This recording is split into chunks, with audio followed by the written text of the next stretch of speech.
Baik,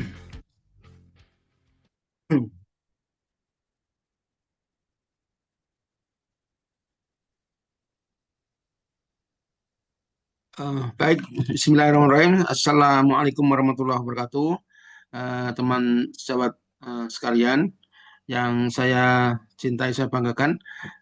Apakah suara saya terdengar jelas? Terdengar, Pak. Oke, oke, siap. Sebentar, saya start ininya dulu, soundnya. Oke, saya izin langsung ini ya, Coach Rofik, masuk ya. Saya share. Oke, Silakan, Pak. Baik. baik. Oke, terlihat gambar ya. Yes, Sudah terlihat. Tinggal di full screen. ini sudah full screen ya. Ya, sudah, Pak. Baik. Teman saudara sekalian, saya menyambung yang kemarin sudah dijelaskan oleh Coach Rofik tentang jasa profesional apoteker ya. Kalau kemarin di pendahuluan sudah cukup lengkap ya, landasan fisiologi, filosofi dan sebagainya.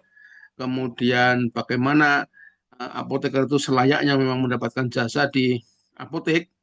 Nah, ini saya alhamdulillah itu sudah diberi pengantar cukup banyak dari Coach Rofik sehingga saya tinggal menyampaikan inti dari yang di rumah sakit ya. Dari rumah sakit sebenarnya sederhana tapi rumit ya. Sederhananya itu dalam artian eh, dasar landasannya sederhana, namun rumitnya nanti di pelaksanaan.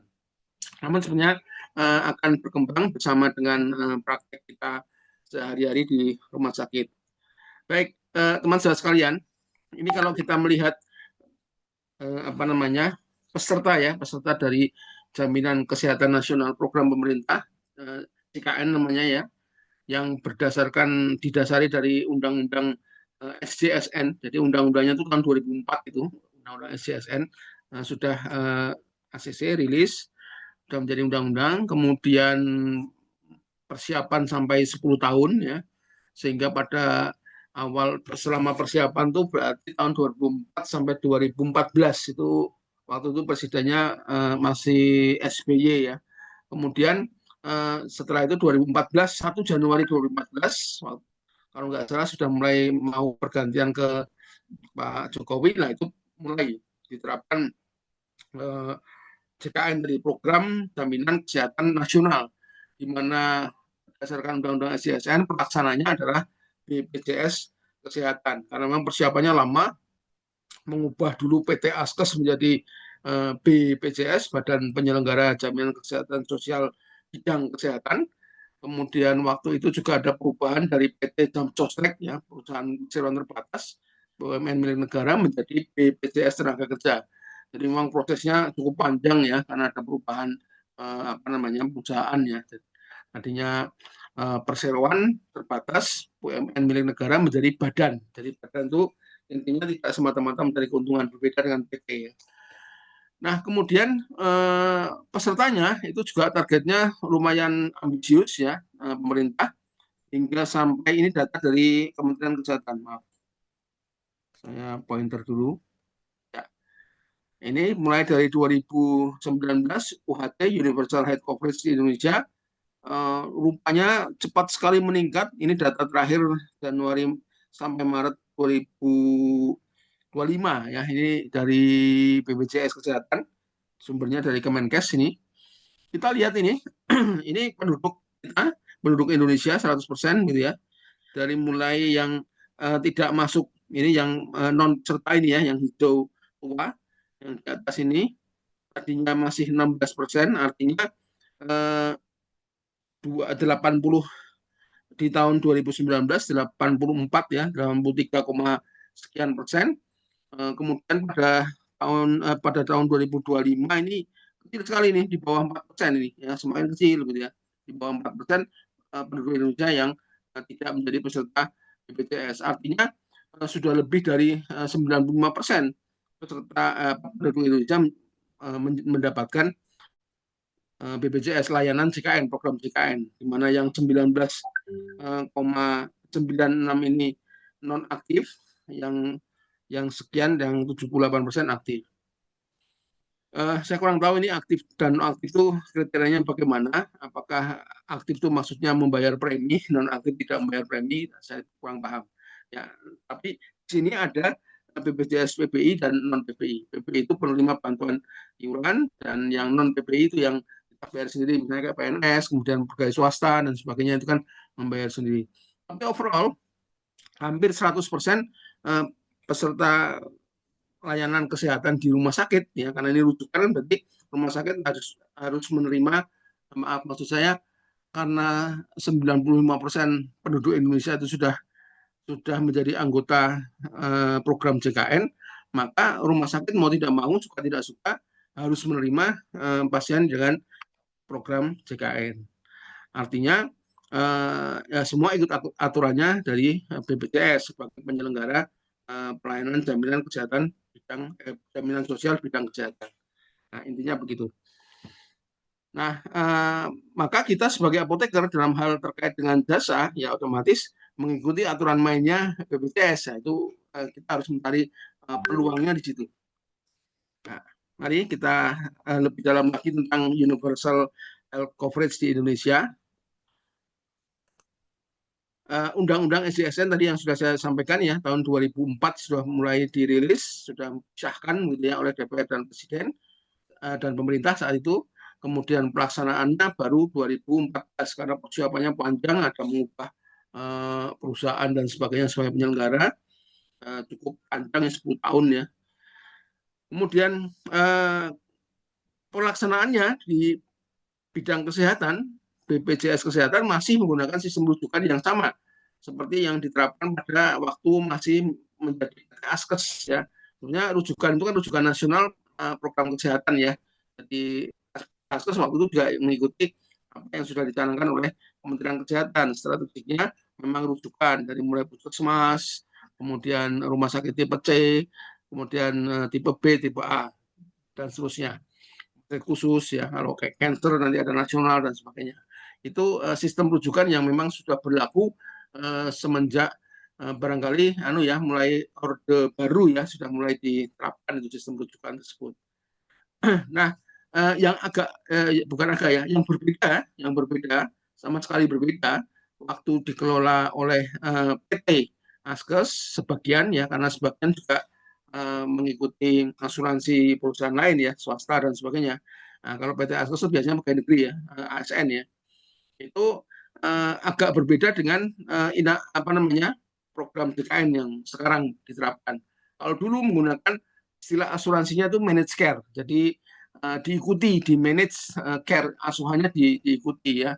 Jadi PT Askes mengikuti semua dari mulai rawat jalan, kemudian kalau dia masuk UGD rawat inap, kemudian dia pulang rawat jalannya diikuti dan seterusnya, semuanya dibayar asal masuk misalnya obat-obatannya masuk dalam BPHO Askes, kemudian daftar pelafon harga obat Askes, gitu ya. Ada daftarnya, ada istilahnya formulariumnya, gitu ya, untuk PT Askes. Kemudian layanan kesehatannya juga tertentu, ada yang tidak ditanggung, ya, seperti halnya kosmetik untuk misalnya manjangin hidung dan sebagainya, tidak, ya, itu banyak lah, ya, pelayanannya maupun dengan obat-obatannya. Nah, itu namanya managed care, ya, di manage namanya asuransinya itu managed care. Nah, kalau yang model yang sekarang diterapkan di program BKN adalah modelnya menggunakan namanya adalah INA CBGs. Apa itu INA CBGs? Indonesian Clinical Base Group. Jadi sistem penagihannya nanti di rumah sakit modelnya digrupkan berdasarkan klinikal, jadi berdasarkan diagnostik, ya. Jadi plafonnya berdasarkan plafon diagnostik. Nah, ini supaya kita paham. Kalau bagaimana dengan yang pelayanan dasar? Kalau pelayanan dasar menggunakan model kapitasi, ya, kapitasi total. Jadi yang pelayanan dasar siapa saja, dokter keluarga, kemudian puskesmas, klinik Pratama, ya, Pratama rawat jalan, Pratama rawat inap juga sama, puskesmas juga ada puskesmas rawat jalan dan rawat inap. Semuanya pelayanan dasar itu menggunakan modelnya adalah total kapitasi atau kapitasi, ya. Kapitasi itu kita ingat ya, pendapatan per kapita, berarti pendapatan per kepala. Jadi hitungannya per kepala. Suatu puskesmas atau seorang dokter keluarga, dia mendapatkan anggota, maka per kepala itu dihargai berapa per kepalanya dari BPJS. Misalnya nih, taruh kata misalnya per kepala per kapita Rp10.000. Nah, seorang dokter keluarga misalnya mempunyai anggota 3.000, maka dia di awal bulan mendapatkan transfer langsung dari BPJS 3.000 orang dikalikan dengan Rp10.000, mendapatkan 30 juta ya di awal. 30 juta itu harus digunakan oleh dokter keluarga atau puskesmas atau klinik pratama yang pelayanan tingkat dasar. Untuk apa? Untuk memelihara kesehatan dari anggotanya itu. Ya, kalau tadi saya contohkan 3.000 orang, satu dokter keluarga, ya makanya 3.000 orang itu harus dipelihara kesehatannya, karena amanahnya Undang-Undang SDSN ini perawatan kesehatannya meliputi preventif, promotif, kuratif, rehabilitatif. Ada 4 itu ya. Nah, jadi bukan hanya kuratif saja. Nah, sekarang rata-rata dokter keluarga, puskesmas masih mikirkannya kuratif saja. Jadi yang periksa ke dia saja. Nah, dokter akan berusaha, dokter keluarga ya maksud saya, dokter keluarga atau puskesmas atau klinik akan berusaha untuk mengurangi sebanyak mungkin pengeluaran.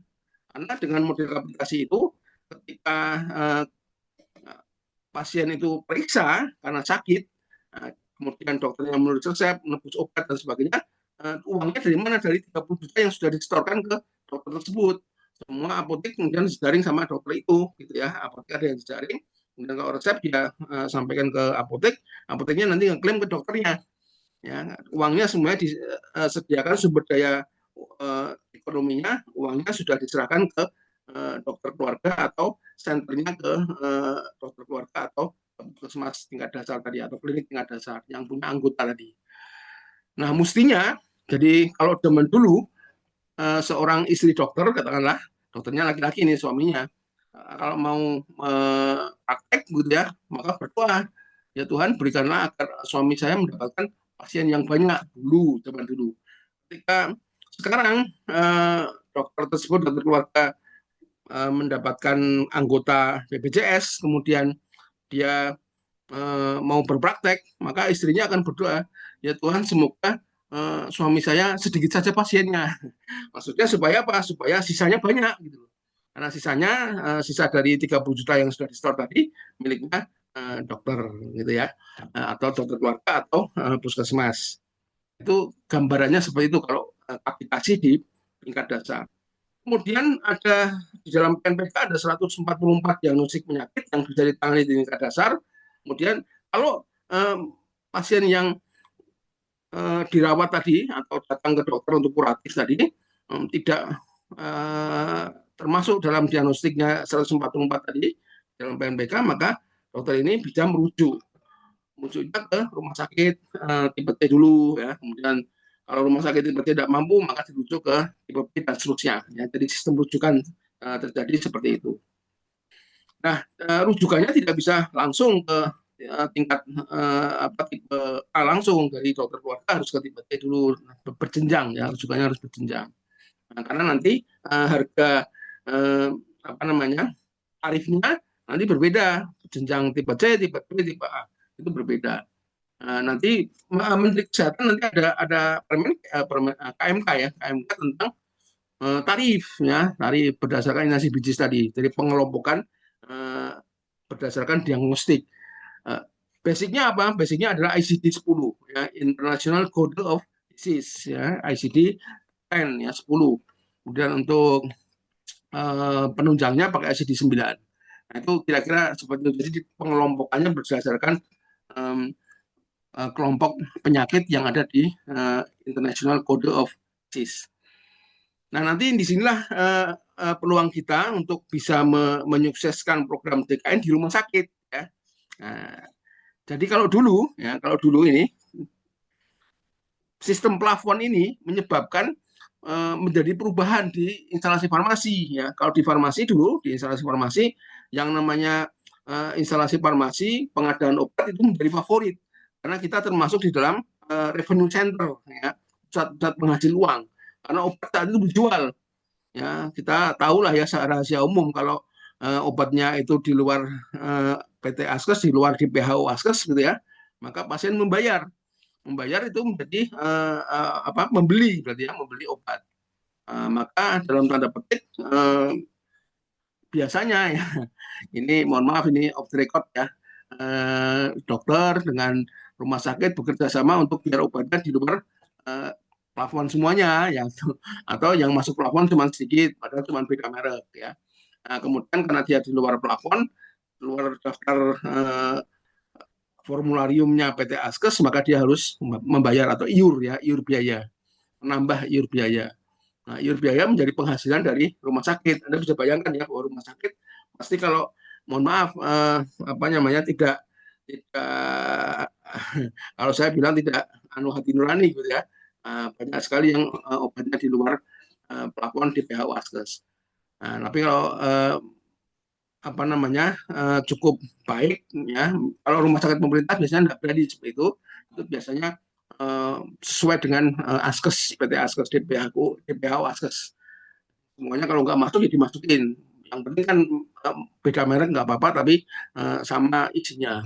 Nah, kita tahu bahwa harga obat dan alat kesehatan dalam satu pelayanan kesehatan itu sekitar kisarannya 40-60% dari seluruh total biaya per pasien per diagnosis penyakit. Nah, disinilah sebetulnya peluang kita di sini ya, karena dulu revenue center, obat sekarang menjadi cost center. Pasti pasti manajemen rumah sakit berusaha sebanyak mungkin mengurangi eh, komponen biaya yang paling besar, yaitu apa? Biaya obat dan alat kesehatan. Pasti manajemen pasti akan berusaha mengurangi supaya apa? Supaya tidak rugi minimal, ya maksimal supaya untung terus terang, ya kan? Contohnya misalnya begini ya, ini inasi bisnis ini sebagai contoh yang mudah. Misalnya kalau tadi yang dasar sudah saya beri contoh, sekarang yang rumah sakit ya, inasi bisnis. Misalnya eh, perawatan pasien typhoid ya, demam typhoid karena lossnya rata-rata kan 4 sampai 6 hari. Demam typhoid 6 hari ya, dirawat di rumah sakit. Itu dokter harus cepat menentukan ini demam tifoidnya benar demam tifoid atau bukan. Nah, kalau demam tifoid maka klaimnya 1 juta misalnya. Jadi pekan depan, bulan depan, kalau bulan ini rumah sakit kita merawat pasien demam tifoid jumlahnya 10 orang misalnya, atau katakanlah 50 orang, maka bulan depan kita mengklaim ada 50 orang yang dirawat di rumah sakit kita menderita demam tifoid, sehingga klaimnya adalah 1 juta tadi per ininya plafonnya 1 juta misalnya, demam tifoid misalnya ya, ini contoh. Maka klaim kita menjadi 50 orang yang menderita demam tifoid kali 1 juta, 50 juta gitu. Nah, 1 juta itu harus betul-betul dimanfaatkan oleh rumah sakit agar bisa merawat pasien tersebut selama 6 hari maksimal ya. Istilahnya ada apa namanya start planningnya itu, atau apa rencana agar pasien pulang itu selama 6 hari gitu ya. Planningnya 6 hari misalnya maksimal. 6 hari itu tidak boleh lebih penggunaan obat, alat kesehatan, jasa dan sebagainya tidak boleh lebih dari 1 juta. Nah, kalau misalnya ternyata obat-obatannya atau lotnya dan sebagainya melebihi 1 juta, ya otomatis tombok rumah sakitnya. Lebih dari 1 juta tombok. Kalau kurang dari 1 juta tapi sisanya sedikit, berarti nanti rebutan sama dokternya. Gitu. Nah, akhirnya akan terbentuk ya bagaimana manajemen rumah sakit akan mengefisienkan obat. Jadi sudah tidak lagi seperti kemarin yang disampaikan di pendahuluan oleh Coach Robek, karena masih dihargai dengan harga obat, sekarang sudah nggak bisa lagi.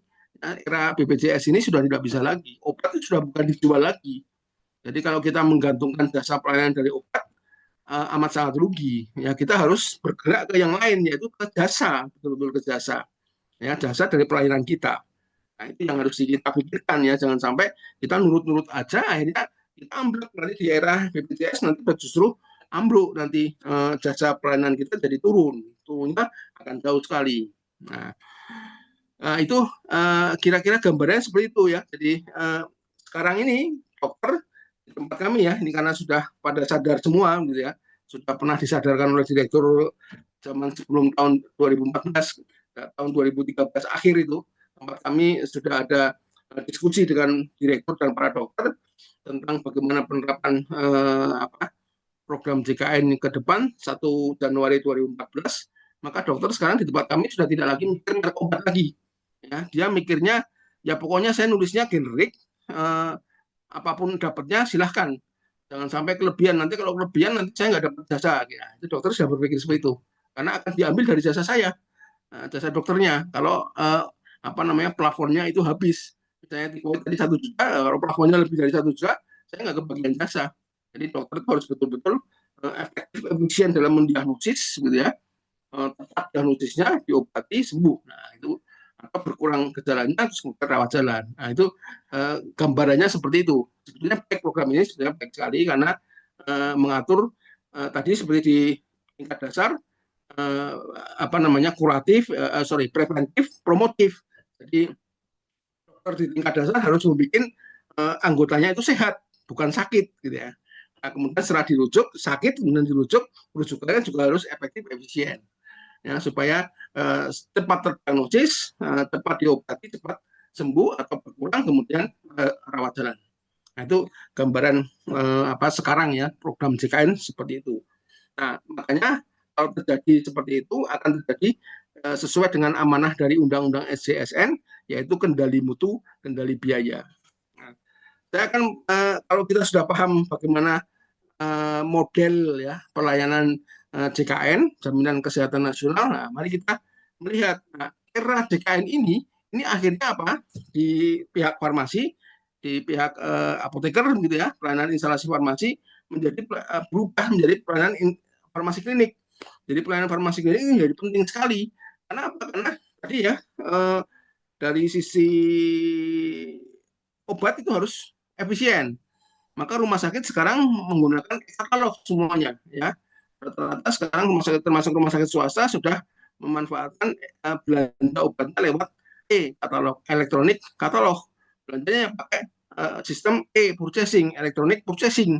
Jadi purchase-nya dia sudah tidak lagi tergantung dengan PPF dan sebagainya, ya. Dia langsung ke lembaga yang menyelenggarakan tender ya secara nasional tentang obat-obatan.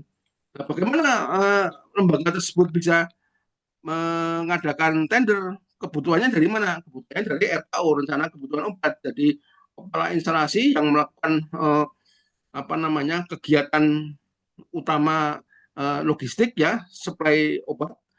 Jadi kegiatan farmasi di rumah sakit itu kan ada 2 kegiatan besar. Yang pertama kegiatan suplai obat, manajemen suplai obat, mulai dari perencanaan, pengadaan dan seterusnya sampai pelayanan. Kemudian ada farmasi klinik ya, sesuai dengan di Permenkesnya.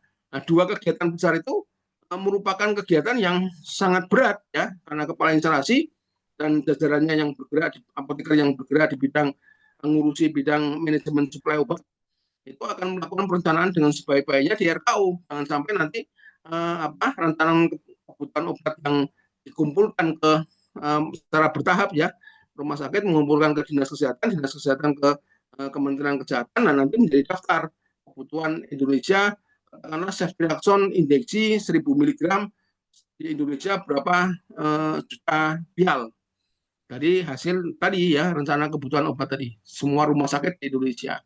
Kemudian itulah yang ditenderkan oleh lembaga tersebut. Jadi Kementerian Kesehatan menyerahkan kepada lembaga tersebut, kemudian mentenderkan. Pabrik obat senang sekali, dia mendapatkan kepastian bahwa oh ya, saya mendapatkan tender sekian juta vial, gitu ya. Biasanya nanti dibagi ya beberapa pabrik obat. Oke, sekian vial, sehingga dia bisa menekan harga obat semaksimal mungkin. Ya, tidak lagi menggunakan promosi ya, kan kita sudah tahu lah ya, apoteker di Indonesia itu sudah paham bahwa biaya promosi obat itu gede banget gitu ya, di atas 50% ya promosi ya. Ini sudah rahasia umum lah ya. Kita tidak perlu sembunyi-sembunyi ngomong ya, ini sudah rahasia umum. Nah, pabrik bisa menekan harga obat dengan maksimal ya, sehingga tadi angka 40 sampai 60% ini ketika menjadi harga di e-purchasing menjadi murah sekali ya. Anda nanti bisa bandingkan lah harga obat dulu, yang obat yang sama dengan yang zamannya sudah e-purchasing, obat-obatnya ada di e-katalog, itu harganya jauh lebih murah. Ya. Nah, ini menunjukkan luar biasa sekali apa namanya perdagangan obat di Indonesia itu penuh dengan ya seperti itulah. Oke, nah tadi di apoteker yang bekerja menggunakan bekerja di bidang manajemen suplai obat akan berusaha mendapatkan obat-obatan yang murah lewat e-purchasing, e-katalog ya. Lalu di sisi lain farmasi klinik, nah ini farmasi klinik bekerja dengan mengefisienkan penggunaan obat agar apa? Agar pasiennya efektif, farmakoterapinya efektif, dan terhindar dari reaksi-reaksi yang buruk. DRP ya, drug related problem yang ada di rumah sakit. DRP sudah banyak sekali risetnya. DRP itu memperpanjang length of stay, kemudian menambah beban ekonomi dan sebagainya. Ya itu sudah banyak risetnya. Kalau apa namanya di luar maupun di Indonesia. Ya, nah ini pekerjaan kita, ini seperti ini ya, ini pekerjaan saya. Ini ada dokter, visit bersama dengan koasnya, ada perawat, kita visit bersama, gitu ya, memvisit pasien, kemudian apa namanya kita berdiskusi di baik nanti di depan pasien langsung kalau itu memang diperlukan, atau bila tidak ya kita berdiskusi nanti setelah dokternya akan mengisi lembar CPT dengan komputer di nurse station. Nah, jadi dari situlah diskusi itu akan menjadikan jadi di dalam farmasi klinik nanti sudah tidak lagi dokter meresepkan kemudian ini ada potensial reaksi dan sebagainya. Tidak, ini justru eranya lebih jauh. Farmasi klinik harus mempengaruhi dalam tanda petik keputusan dokter. Ya, sebelum dia menulis resep, dia mempengaruhi keputusannya. Oh Pak Dokter, ini kalau sampai resepin itu ya, itu nanti begini begini begini. Gimana kalau alternatifnya begini? Nah itu diskusi kita seperti itu di ruangan. Ya, terus kemudian dokternya, oh ya memutuskan, oke deh, aku setuju dengan Anda. Atau misalnya, oh tidak setuju, soalnya pertimbangan saya begini. Ya, tidak apa-apa. Tapi nanti kita melakukan pemantauan. Nah, itulah yang terjadi ya. Makanya kegiatan atau pelayanan farmasi klinik di rumah sakit ini sudah tidak bisa lagi dicambi. Jadi nonsen kalau ada seorang apoteker yang bilang, oh kami bisa kok di rumah sakit kami pagi kita di pelayanan dulu, atau pagi kita ke pasien dulu, kemudian nanti sudah ke siang sudah mulai ramai kita ke depo atau di pelayanan sentral rawat inap atau sentral rawat jalan. Nanti kemudian kita nonsen ya, kita tidak akan pernah bisa memberikan pelayanan farmasi klinik kalau kita tidak full di ruangan.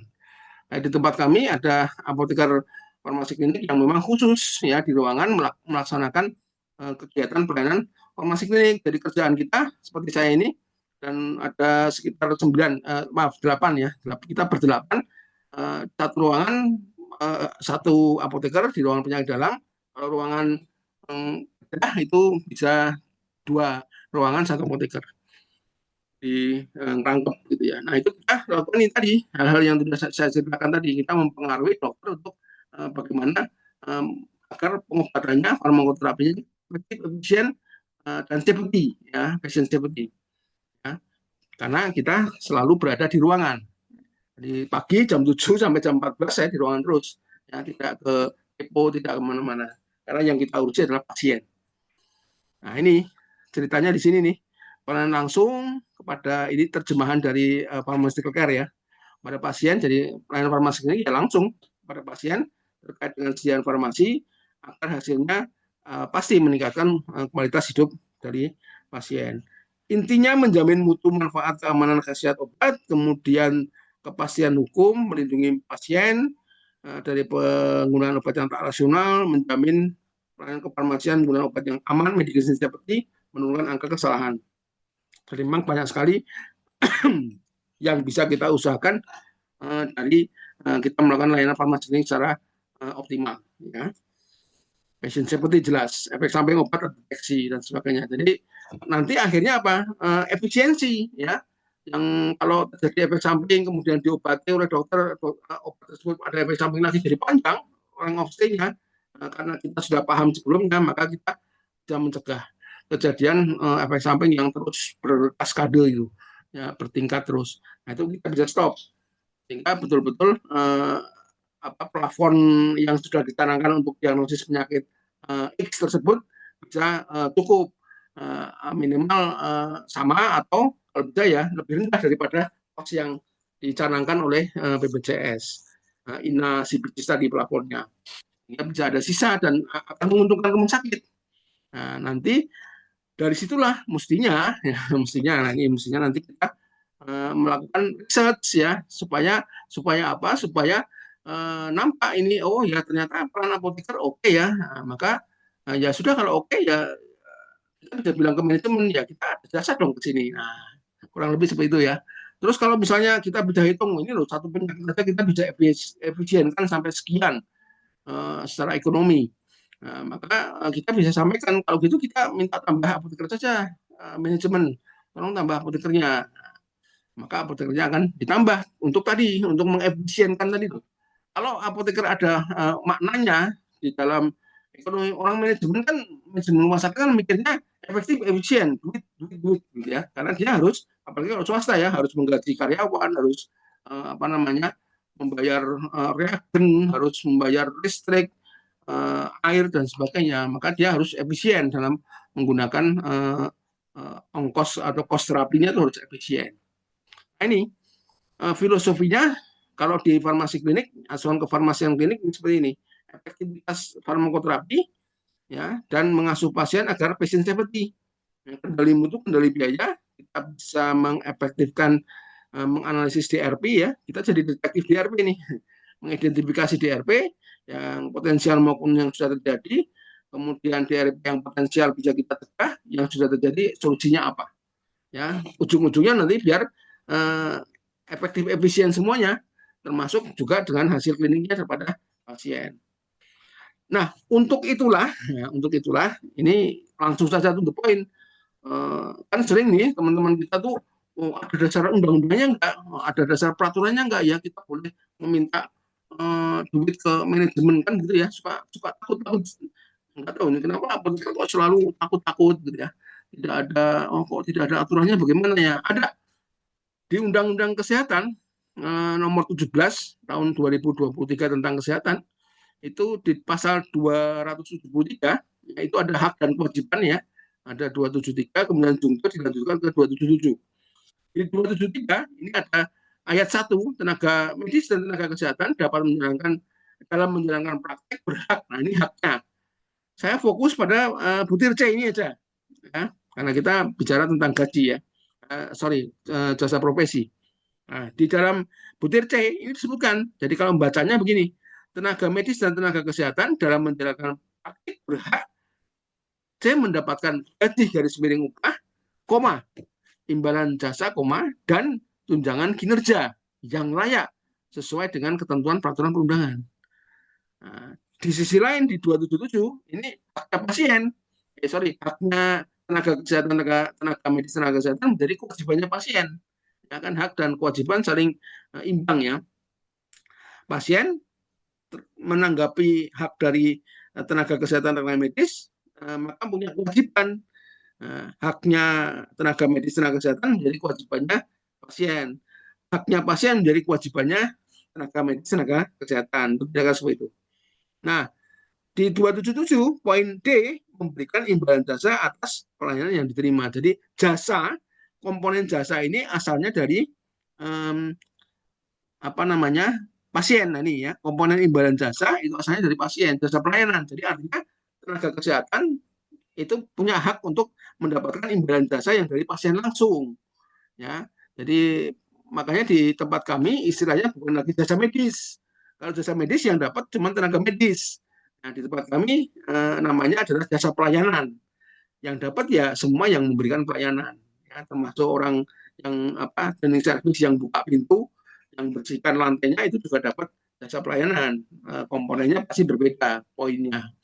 Ya, namun bukan jasa medis. Jadi kalau Anda di rumah sakit Anda masih menggunakan jasa medis, terus Anda dapatnya sedikit, ya pantas saja karena namanya jasa medis yang punya duit kan orang medis, ya, tenaga medis ya dokter.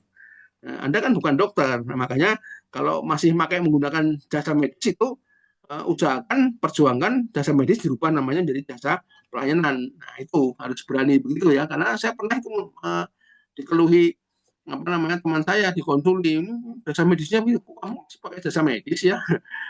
Kalau kamu pakai jasa medis ya jangan minta, ya. Nggak, jasanya jasa medis kok, jasa pelayanan. Ya. Nah, melihat pasal 273 di Undang-Undang Kesehatan yang baru, ayat 1 butir T, maka kalau kita uraikan, maka hak nakes termasuk apoteker di butir T ini ya, satu mendapatkan garis miring upah yang layak. Tadi kan yang layak ditaruh di belakang ya, tapi ini maksudnya apa namanya, kalau kita uraikan satu persatu ya jadinya begini ya. Ini kita uraikan mendapatkan gaji dan garis miring upah yang layak gitu ya, imbalan jasa yang layak gitu ya, katanya kita uraikan begitu. Mendapatkan imbalan jasa yang layak, mendapatkan tunjangan kinerja yang layak. Teman-teman, ini di sini pakainya kata koma, koma terakhir dan, ya, koma dan. Artinya ini bukan atau. Ya kalau sudah dapat gaji, sudah gaji aja. Kalau usah minta jasa, salah, ya salah. Dari undang-undangnya sudah jelas sekali. Gaji garis miring upah, koma, imbalan jasa, koma dan. Ya, artinya apa? Artinya tiga-tiganya ini menjadi hak tenaga medis dan tenaga kesehatan. Ya, jadi teman-teman semuanya yang di rumah sakit yang belum mendapatkan tiga komponen ini, usahakan perjuangkan. Dasarnya apa? Dasarnya undang-undang. Ya, undang-undang itu sudah menjadi amanah. Ya, pada amanah bagi Anda nakes dan bagi pemberi pekerjaan nakes tersebut, nakes dan nama tersebut. Ya, jadi Anda mendapatkan hak gaji garis miring upah yang layak, mendapatkan jasa, jadi jasa pelayanan ya, yang dari pasien tadi ya, yang layak. Ya. Kemudian tunjangan kinerja yang layak. Nah, tunjangan kinerja apa? Ya, tadi yang saya ceritakan.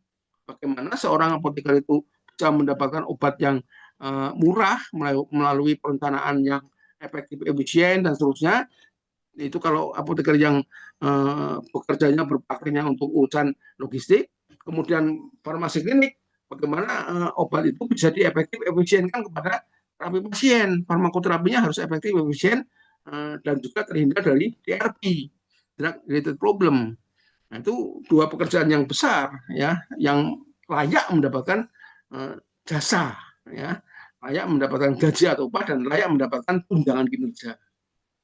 Ya, di tempat kami sudah mendapatkan ketiga-tiganya ya, ketiga-tiganya sudah kita dapatkan, gaji atau upah, kemudian jasa pelayanan, dan juga apa namanya, tunjangan kinerja, tukin ya. Kalau dulu namanya TPP, tambahan penghasilan pegawai, sekarang istilahnya tukin. Ini memang kinerjanya harus sesuai dengan yang sudah ditanamkan. Kita bikin target, ya target itu harus tercapai. Ada laporan bulanannya, laporan harian, mingguan, dan seterusnya. Jadi sekarang kalau jadi ASN itu sudah nggak mudah ya, karena kita membuat laporan setiap saat ya, setiap tribulanan ya, setelah bulanan, tribulanan kita buat laporan. Dan laporan itu harus sesuai dengan targetnya. Kalau nggak sesuai target, kita mesti dipanggil sama atasan langsung. Ini kenapa kalau nggak sesuai target? Kamu kan harusnya mentargetkan perawatan pasien sekian. Apoteker harusnya visit pasien sekian. Kok nggak bisa apoteker yang klinik ya, farmasi klinik, kok nggak bisa tercapai? Gimana? Nah, itu seperti itu. Ya. Jadi ada tunjangan kinerja. Nah, tunjangan kinerja inilah yang kemudian akhirnya menentukan tadi ya, oh kinerjanya bagus, maka dikasih tunjangan kinerja. Ya, baik disiplin maupun tadi ya, oh kita punya pekerjaan ini tercapai, pekerjaan apa mengefisienkan sekian pasien tercapai, dan seterusnya. Oke. Nah, ini tadi yang saya sampaikan ya, pekerjaan besar kita. Saya masih menggunakan PMK 72 2016. Karena PMK ini belum dicabut ya. PMK itu dicabut dengan PMK juga. Nanti kalau sudah keluar PMK tentang pelayanan kesehatan, maka PMK ini harus dicabut. Nah, intinya itu dua pekerjaan utama untuk pelayanan kefarmasian ya, pengelolaan sediaan farmasi atau logistik farmasi ya, kemudian pelayanan farmasi klinik. Nah, ini kalau kita lakukan benar semuanya, maka hak tadi mestinya melekat kepada apoteker sebagai tenaga kesehatan. Nah, pelayanan farmasi klinik ini ujung-ujungnya itu outcome-nya itu adalah ETHO, ya. Kalau Anda ketik di googling ya, searching di internet tentang ECHO, riset-riset tentang ECHO itu banyak sekali. Farmasi ECHO gitu ya, farmasis ECHO itu banyak sekali itu. Apa itu? Economic, ECHO itu economic, clinical, humanistic outcome. Outcome klinik, outcome ekonomi, dan outcome humanisme yang dicapai atau yang dibuat, dicetak oleh apoteker. Nah, ini ternyata di luar sudah banyak sekali peran apoteker yang mestinya kita harus seperti itu ya. Dan banyak teman-teman kita yang sudah seperti itu, tapi itu harus dihargai dengan jasa. Nah, di era JKN ini, terutama ini economic outcome, ini saya memberi apa namanya rangsangan ya, memberi apa ya, semacam pemantik gitu ya, agar kita bisa melakukan ini di era JKN ini, economic outcome ini. Ya, economic outcome ini saya membuat inspirasi lah, suatu inspirasi kepada teman-teman semuanya yang di rumah sakit prakteknya. Nah, ini bagaimana kita membuat outcome ekonomi yang akan sangat disukai oleh manajemen rumah sakit, ya. Karena kita sebagai apoteker mengemban secara hati nurani dan sumpah kita selain ekonomi, klinikal, dan humanistic outcome yang harus kita jaga.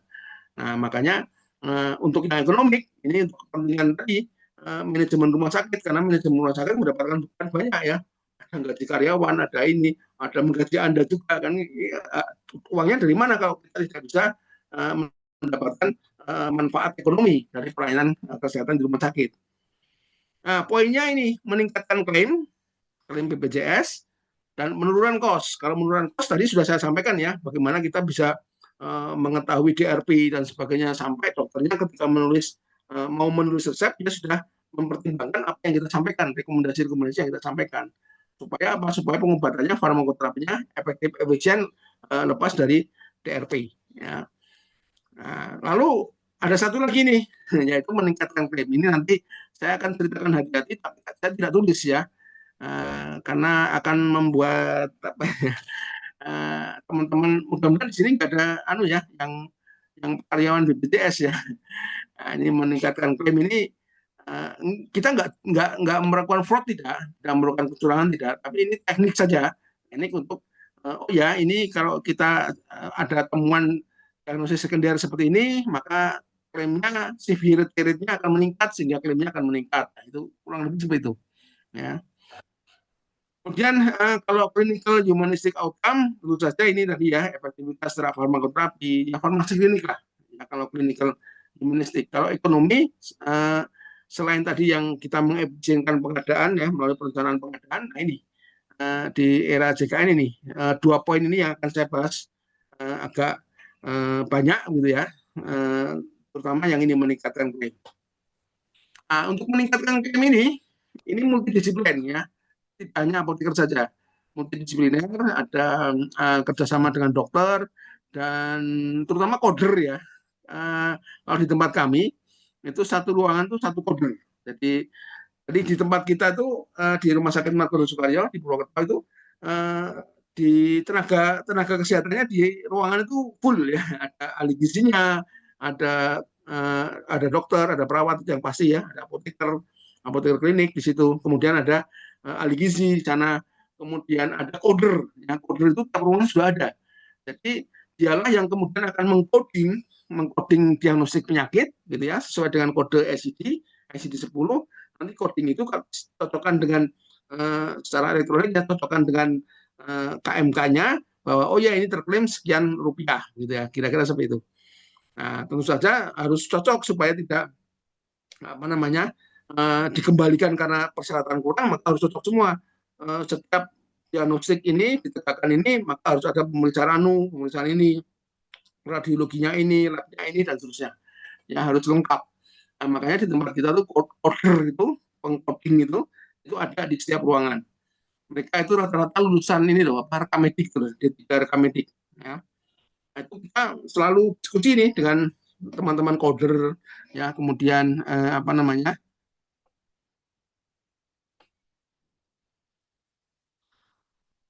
ya ini mulai nih pertanyaannya mulai menunjuk ya. BPJS tidak mengcover penuntutan jasa farmasi klinik. Nah, ini nanti kita bahas bersama ini. Oke, good ya. Question ini. Oke. Peningkatan severity rate, kemudian peningkatan nilai klaim. Jadi kurang lebih begini ya.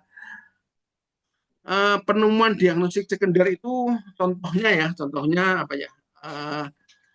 Ketika diagnosis X gitu ya, kemudian ada ikutan hiponatremia misalnya. Kalau elektrolit itu bisa meningkatkan severity rate, ya severity rate bisa meningkat sekitar 1 tingkat gitu ya.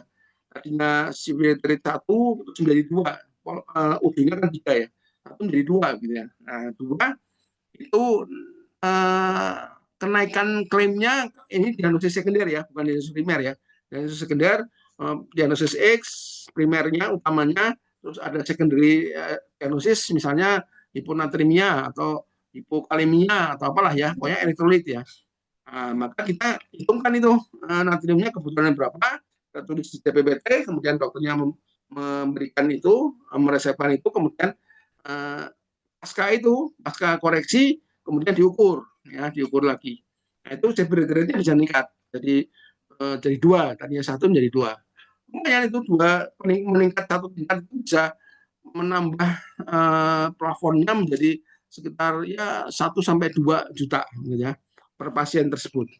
Kan lumayan ya, tambah 2 juta kan lumayan itu. Kalau untuk rumah sakit, untuk satu pasien bisa nambah segitu kan, kalau ada beberapa pasien kan jadi banyak.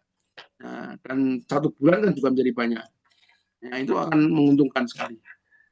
Misalnya ada lagi apa ya yang terkait sering terjadi. Oh ini waktu CKD. Nah, CKD itu misalnya pasien-pasien CKD yang saya sering diminta untuk menghitung dari kode Pak Budi, dihitung ini kreatininnya, clearance-nya gitu ya. Karena dia CKD tidak ada hadir rutin ya. Kalau hadir rutin kan jelas sudah CKD stage 5 ya. Tidak ada hadir rutin, tidak ada hipertensi, terus tiba-tiba masuk dengan diagnosis CKD. Maka kita diminta menghitungkan itu. Ada hitungan clearance kreatininya, kemudian kita bisa ada anemianya misalnya, ya, anemia nanti dokter akan membuat persiapan transfusi PRT dan sebagainya. Nah, penghitungkan ini juga butuh bantuan kita itu ya di ruangan ya, kita hitungkan kemudian menjadi naik severity rate-nya menjadi 2. Kalau ada anemia itu bisa meningkat cukup banyak itu sampai 3 itu ya. Kalau 3 itu bisa penambahannya bisa 3 sampai 4 juta gitu ya, untuk diagnosis sekunder. Apalagi oh ya, kalau CKD biasanya saya selalu ingatkan ini, kalau CKD meskipun tidak HD tambahin natrium bikarbonat ya, dengan hanya nambah bikarbonat natrium. Ada contohnya, ada terapinya kan, maunya BPJS itu kan ada diagnosis, ada terapinya. Nah, terapinya apa? Bignat. Nah, kalau Bignat oke, baru di ACC kenaikan severity rate. Kalau tidak biasanya nggak mau itu. Bahkan kalau misalnya contoh yang mahal itu apa? Leukogen ya, leukosit ya. Pada penyakit tertentu kan leukositnya turun. Atau pada misalnya apa ya, cancer ya, kemoterapi, kemudian membutuhkan leukogen agar leukositnya naik karena supresi sumsum tulang. Nah, leukogen itu juga syaratnya harus sekian minimal berapa ya? Kalau nggak salah leukogen itu leukositnya kurang dari 2000 atau berapa ya? 2000. Terus setelah diberi leukogen harus naik. Nanti sebenarnya bisa naik sampai 3 itu. 3 poin dari 1 menjadi 3. Cuman nanti hasilnya dinilai. Kalau hasilnya tidak ada kenaikan, maka nggak jadi naik seperti rate-nya. Itu untung-untungan. Makanya kalau ada seperti itu, saya nanya ke dokternya, Pak dokter, ini pasti nih pasien ini bisa naik nih. Kalau mau pakai leukogen bisa naik. Kalau nggak bisa naik, ya seperti rate-nya jangan diharapkan. Ya, Pak dokter, nanti ya secara kemanusiaan memang harus diberikan itu ya, agar menaikkan deposit. Namun jangan harapkan mendapatkan tambahan duit di situ gitu ya. Nah ini seperti itu dah ya, kita bisa lakukan hal-hal yang bisa menambah tadi nilai klaim dengan penambahan severity rate. Ya. Itu salah satu contoh ya. Mohon maaf itu tidak saya tulis ya. Jadi ini hanya saya bercerita saja berdasarkan pengalaman-pengalaman di ruangan ya.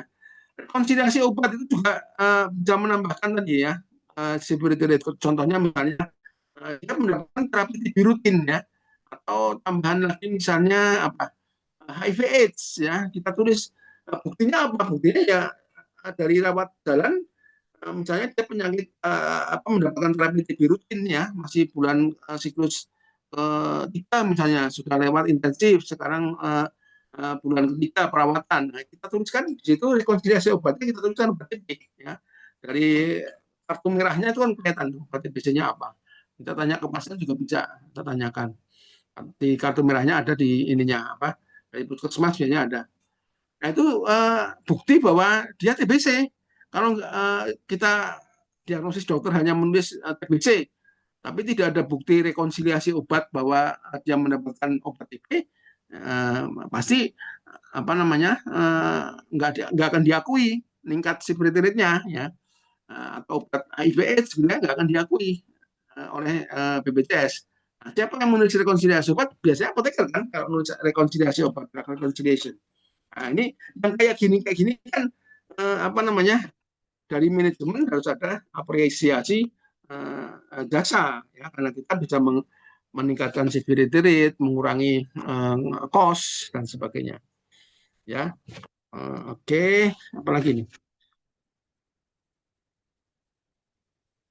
Teman-teman sekalian, ini saya ambilkan suatu contoh yang cukup bagus ya. Saya berusaha mencari mana yang eh, memiliki eh, tarif jasa di rumah sakit ya. Nah, ini juga mungkin sekalian menjawab tadi yang sudah nulis pertanyaan itu ya, mengapa BPJS tidak menulis tarif farmasi klinik. Emang farmasi klinik sudah terkenal di BPJS kan tidak. Makanya itu perjuangan kita di internal ya, di rumah sakit, di manajemen. Kalau kita milik pemerintah ya kita perjuangannya ke pemerintah daerah. Ada satu rumah sakit milik kabupaten, bukan rumah sakit saya ya, bukan rumah sakit tempat saya praktek maksudnya. Ini milik kabupaten, ya, kabupaten suatu kabupaten lah ya. Saya sudah tidak usah sebut gitu ya. Ini ada teman-teman di sana, apoteker di sana sudah bisa memperjuangkan jasa pelayanan farmasi ini gini, lihat ya. Kita lihat saja ya ini poin-poinnya ya. Untuk pelayanan resep obat jadi itu jasanya jasa sarana 500, jasa pelayanannya 500. Ini sudah tidak lagi dihargai dengan apa embalase ya. Nah, dulu kan farmasi terkenal dihargainya dasarnya dari embalase ya, dari bungkus ya. Seperti kemarin yang disampaikan oleh Coach Rofik ya, bukan lagi dengan harga obat, tapi ini betul-betul dari jasa. Ada jasa pelayanannya sendiri untuk satu resep obat jadi. Kemudian ada alat kesehatan dan alat medis, itu ada jasa pelayanannya 300 rupiah. 300 ditotalkan jadi 600 dengan jasa sarana. Jasa sarana itu jasa tadi, misalnya resep obat racikan ini ya, contohnya ini puyer, ini embalasannya yang ini, yang 200 ini, gitu ya. Gampangannya seperti itulah. Nah, ini jasa pelayanannya yang ini. Jasa kerusnya tuh ini, gitu, kurang lebih begitu.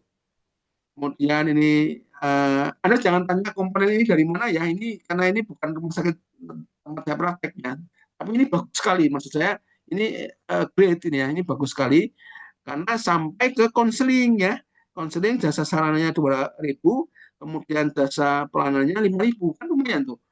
Di rawat jalan misalnya kita konseling satu apoteker, dan ini by name ya, ini kalau yang model-model kayak gini mereka menurut ceritanya teman-teman yang memperjuangkan ini mereka by name ya. 10 orang sehari, 10 orang saja lah ya, nggak setiap hari kita konseling misalnya, sorry tidak sehari 10 lah, misalnya kalau dirawat jalan sebulan bisa 10. Nah, 10 kali 5.000 kan sudah 50.000 kan. Lumayan itu sebulan dapat tambahan 50.000 jasa ya kan. Nah, itu kalau dirawat inap, rawat jalan, saya dirawat inapnya dia dapat 10 sebulan. Nah, kan lumayan juga itu ya. Ya, meskipun komponennya masih kecil 5.000 ya. Ini merupakan penghargaan ini perda loh, peraturan daerah ya. Jadi rumah sakit milik kabupaten dan ada perdanya. Kan kuat sekali itu kalau perda itu. Ya, perda kan berarti daerah ada DPR bersama dengan pemerintah daerah meresmikan ini. Di lampirannya ada seperti ini. Visita farmasi ini ada 2.000, 6.000, 2.000 sarana, kemudian yang 6.000 ya. Ini konseling 5.000, visita 6.000. Nah, ini Anda sudah bisa hitung aja ya. Visita di ICU di bangsa intensif itu lebih tinggi, 10.000. Wah, luar biasa nih. Rekonsiliasi obat sampai rekonsiliasi aja dihargai ini 1.300. Ya, padahal rekonsiliasi itu setiap pasien masuk ke ruangan pasti rekonsiliasi. Pasiennya masuk itu misalnya katakanlah rata-rata sebulan tempat kami, saya bayangkan andai kata itu terjadi di tempat kita gitu loh. Apa namanya, pasiennya tuh full kalau di ruangan tempat saya yang dalam itu pria dalam pria itu 35 maksimal tempat itu. Andai kata setiap hari pulangnya kurang lebih 10 gitu ya. 10 kali 30 hari ya pulang dan kemudian datang baru gitu ya. Rata-rata 10. Nah, 10 kali 30 kan sudah 300 ya, 300 pasien kali 1.300 sudah istilahnya bosok Jawane wis ngarani gitu ya. Sudah ngarani. Nah, itu gambaran ya apabila kita bisa memperjuangkan ini sampai bahkan ini sampai ke Perda ini salut sekali teman-teman di rumah sakit daerah ini ya. Oke, terima kasih. Mungkin itu yang bisa saya sampaikan sebagai pemantik ya untuk diskusi nanti supaya lebih hot gitu ya diskusinya. Terima kasih. Monggo saya kembalikan ke ini ada moderatornya ya. Mungkin Coach Taufik silakan untuk memimpin diskusi ini.